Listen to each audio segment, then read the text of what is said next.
Welcome to the first ever Gujarati IT education YouTube channel Mentorize. Here you can start your IT journey in your own language Gujarati. So hello મિત્રો, આ છે episode number 10 અને જો episode number 9 ના જોયો હોય તો જોઈ લેજો, જેની લિંક મેં ડિસ્ક્રિપ્શનમાં આપી છે. અને તેમાં આપણે એપિસોડ નંબર 9 માં એરિથમેટિક ઓપરેટર એટલે કે ઓપરેટરનો ફર્સ્ટ ટાઈપ જેનો ફૂલ ડિટેલ વિડીયો આપ્યો છે, જેમાં આપણે કમ્પાઇલરમાં કોડ એક્ઝિક્યુશન લાઈવ બતાવ્યું છે. તે તમારા મોબાઈલમાંથી પણ પરફોર્મ કરી શકાય છે, લેપટોપની કોઈ જરૂર નથી. તો એ વિડીયો એકવાર જરૂરથી જોજો. અને આ છે એપિસોડ નંબર 10, જેમાં આપણે શીખવાના છીએ સેકન્ડ ટાઈપ ઓફ ઓપરેટર એટલે કે રિલેશનલ ઓપરેટર. તો બે સંખ્યા વચ્ચે જે રિલેશન હોય છે તે આપણે અલગ અલગ રીતે શીખવાના છીએ. તો વિડીયો સ્ટાર્ટ કરતા પહેલા વિડીયોને લાઈક કરો, ચેનલને સબસ્ક્રાઇબ કરો અને આ વિડીયો તમારા બાકી બધા મિત્રોને શેર કરો, જેથી તેમને પણ હેલ્પફુલ બની રહે. તો ચાલો વિડીયો સ્ટાર્ટ કરીએ. So now we are on our PC screen અને મેં કમ્પાઇલર ઓપન કરી લીધું છે. જો તમે ના કર્યું હોય તો ઓપન કરી લેજો અને મારી સાથે સાથે કોડની પ્રેક્ટિસ જરૂરથી કરો. તો આજે આપણે શીખવાના છે રિલેશનલ ઓપરેટર. સો અહીં તમે એની સાઇન પહેલાં જોઈ લો, પછી આપણે સ્ટાર્ટ કરીએ કોડ્સ. તો ફર્સ્ટ છે ઇક્વલ, તો બે વેલ્યુને સરખાવવા માટે આનો ઉપયોગ થાય છે. પછી છે નોટ ઇક્વલ, જ્યારે તમે કોઈ પ્રોગ્રામ બનાવતા હોય અને તમારે એવું જોતું હોય કે બંને વેલ્યુ સેમ ના હોવી જોઈએ, સો ત્યારે આનો ઉપયોગ કરી શકાય. પછી છે લેસ ધેન, એટલે કે પહેલી વેલ્યુ બીજી કરતાં ઓછી છે અથવા બીજી વેલ્યુ પહેલી કરતાં ઓછી છે એ દર્શાવવા માટે. પછી છે ગ્રેટર ધેન, કે પહેલી વેલ્યુ બીજી વેલ્યુ કરતાં મોટી છે અથવા બીજી વેલ્યુ પહેલી વેલ્યુ કરતાં મોટી છે એ દર્શાવવા માટે.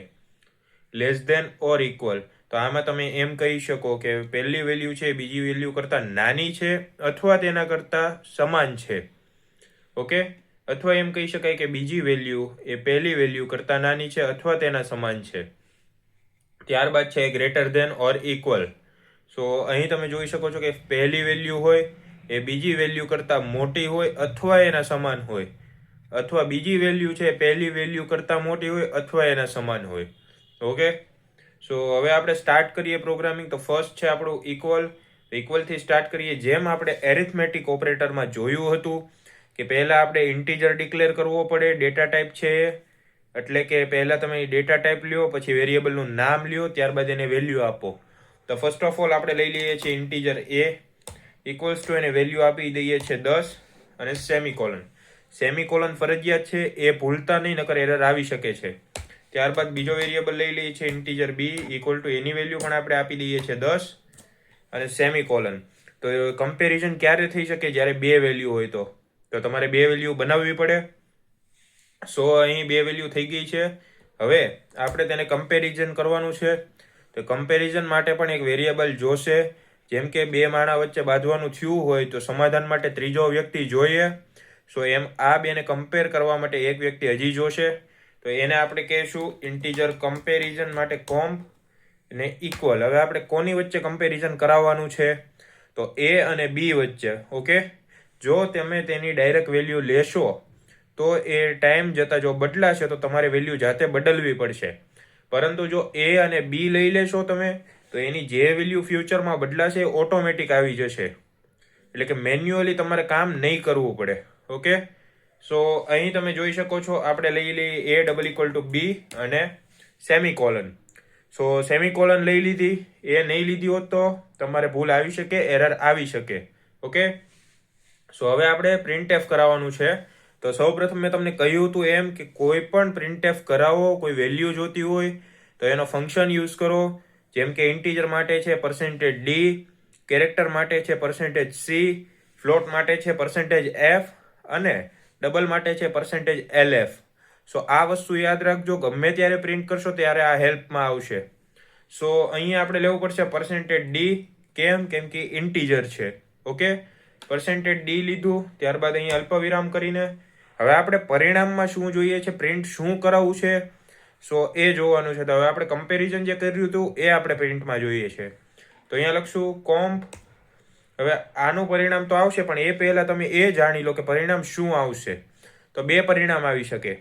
જો આ કમ્પેરિઝન આપણે કર્યું છે એ સાચું હશે તો 1 આવશે, અથવા જો આ પરિણામ આપણે મેળવશું જે એ ખોટું હશે કે બે વેલ્યુ સમાન નહીં હોય તો 0 આવશે. તો જોઈ લઈએ એકવાર પરિણામ. 1 આવ્યો. કેમ કે આપણે બે વેલ્યુ સરખાવી, બે વેલ્યુ સરખી હતી, સાચી હતી, પરિણામ સાચો મળ્યો એટલે તમને 1 મળ્યો. જો આ વસ્તુ ખોટી હોત, આ કન્ડિશન ખોટી હોત તો તમને ના મળતા. હવે અહીંયા જોઈ શકો છો મેં બી બરાબર 101 કરી નાખ્યું. હવે રન કરીએ તો 0 મળશે. કેમ કે બંને વેલ્યુ સમાન નથી. ઓકે, સો અહીં હવે આપણે લેશું બીજું સાઇન, એટલે કે નોટ ઇક્વલ ટુ, કે બે વેલ્યુ સરખી ના હોવી જોઈએ. કે મારે એવી વસ્તુ જોતી છે કે જેમાં બે વસ્તુ એક સરખી ના હોવી જોઈએ, અલગ અલગ હોવી જોઈએ. તો હવે આપણે આમાં જોઈએ કે બંને 10 છે, ડબલ ઇક્વલ છે, તો અહીં નોટ ઇક્વલ કરવા માટે ઉદ્ગાર ચિહ્ન અને ઇક્વલની સાઇન આવશે. એકવાર તમે આ નોટિસ કરી લેજો એની સાઇન, કે ભૂલ ના કરતા.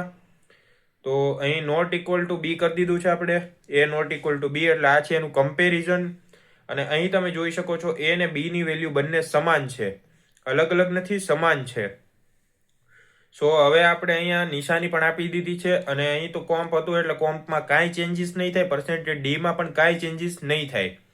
સો અહીં આપણે કરીએ રન, તો અહીં 0 આવી ગયો છે. કેમ એ તમને કહું, કારણ કે અહીં તમે જોઈ શકો છો ઇન્ટીજર કોમ્પમાં તમે શું લીધું છે, એ નોટ ઇક્વલ્સ ટુ બી, એટલે કે એ બી ના સમાન ના હોવો જોઈએ, બેની વેલ્યુ સમાન ના હોવી જોઈએ.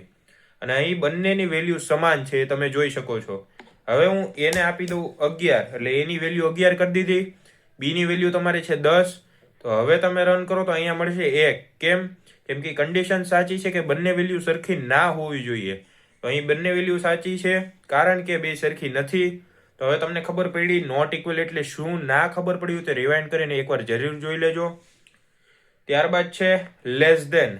સો આપણે બે વેલ્યુને હવે કમ્પેરિઝન કરવાનું છે, નાની છે કે મોટી છે, કઈ મોટી છે કઈ નાની છે. ઓકે, સો ઇન્ટીજર એ 11 છે, ઇન્ટીજર બી 10 છે. તો આપણે અહીં જોઈ શકીએ કે ઇન્ટીજર એ બી કરતા મોટો છે, તો અહીં આપણે લેસ ધેન લેવાનું છે. અત્યારે સ્ટાર્ટિંગમાં અહીંયા તમે ઉપર જોઈ શકો છો લેસ ધેન. સો આપણે એ કન્ડિશન યુઝ કરીએ. સો એ લેસ ધેન બી, તો બી કરતા એ નાનો છે. અહીંયા સાફ સાફ દેખાય છે કે બી 10 છે ને એ 11 છે, તો એ મોટો છે, પણ કન્ડિશન વાઇઝ બી મોટો દેખાડે છે. તો અહીં જો આપણે આઉટપુટ જોઈએ તો એ ફોલ્સ આવશે, એટલે કે 0 આવશે. જોજો આવી ગયું 0. કેમ કે બી છે એ કરતા નાનો છે. હવે અહીં આપણે જુઓ, હું એને વેલ્યુ આપી દઉં 1 અને બી ને વેલ્યુ આપી દઉં 10. તો હવે આ સાચું પડશે. કેમ એ પણ કહું તમને, કારણ કે બી ની વેલ્યુ એ કરતા મોટી છે અને કન્ડિશન પણ આપણે એ જ આપી છે કે એ બી કરતા નાનો છે, એ લેસ ધેન બી. ઓકે, ના સમજ પડી હોય તો રિવાઇન્ડ કરી લેજો. ત્યારબાદ છે ગ્રેટર ધેન, એટલે કે થી મોટું. સો આપણે અહીં જોઈ શકીએ છીએ કે એ ને આપણે આપી દઈએ 1001 અને બી ને 1002 આપી દઈએ. સો હવે કમ્પેરિઝન કરવાનું છે ગ્રેટર ધેન નું. સો અહીં લેસ ધેન કાઢીને ગ્રેટર ધેન લગાવી દઈએ. સો એ બી કરતા મોટું છે એવી કન્ડિશન છે. સો અહીં આપણે જોઈ શકીએ છીએ એ બી કરતા મોટો નથી, તો અહીંયા આવશે 0. આવી ગયો. હવે એની જગ્યાએ આપણે એને વેલ્યુ આપી દઈએ 1011. ઓકે, સો હવે જોજો, હવે આવશે ટ્રુ, એટલે કે 1. કેમ કે કન્ડિશન પ્રમાણે એ મોટો હોવો જોઈએ, અને એ મોટો છે અત્યારે. જો એ મોટો ના હોત તો એ તમે જોયું 0 આવી ગયું હતું તેમ. ત્યારબાદ છે લેસ ધેન ઓર ઇક્વલ, થી નાનું અથવા એના જેટલું. સો અહીં આપણે વેલ્યુ એક લઈ લઈએ 111 અને અહીં લઈએ 112. સો હવે લેવાનું છે less than or equal. So less than or equal એટલે બી કરતા આ વેલ્યુ નાની હોવી જોઈએ અથવા એના સમાન હોવી જોઈએ. તો બી ની વેલ્યુ છે 112 ને એની વેલ્યુ છે 111. તો કન્ડિશનમાં એમ કહ્યું છે કે બી એ કરતા મોટો છે અથવા એના સમાન છે. તો બી એ કરતા મોટો તો છે જ, સમાન ભલે ના હોય પણ મોટો છે, તો અહીં કન્ડિશન સાચી પડશે, એટલે કે 1 આવશે. આવી ગયો 1. પરંતુ જો હું અહીંયા 12 કરી નાખું અને પછી આ કન્ડિશન અપ્લાય કરું તો 0 આવશે. કેમ કે બી એ કરતા મોટોય નથી કે એના સમાનય નથી. તો જોઈ શકો છો 0 આઉટપુટ આવી ગયું. સો તે પછી જોઈએ ગ્રેટર ધેન ઓર ઇક્વલ, એટલે કે એ બી કરતા મોટો હોઈ શકે અથવા તેના સમાન હોઈ શકે. સો આપણે અહીં લઈ લઈએ 11. સો આનું આઉટપુટ શું આવશે એ પહેલા તમે ગેસ કરી લો, પછી આપણે રન કરીએ.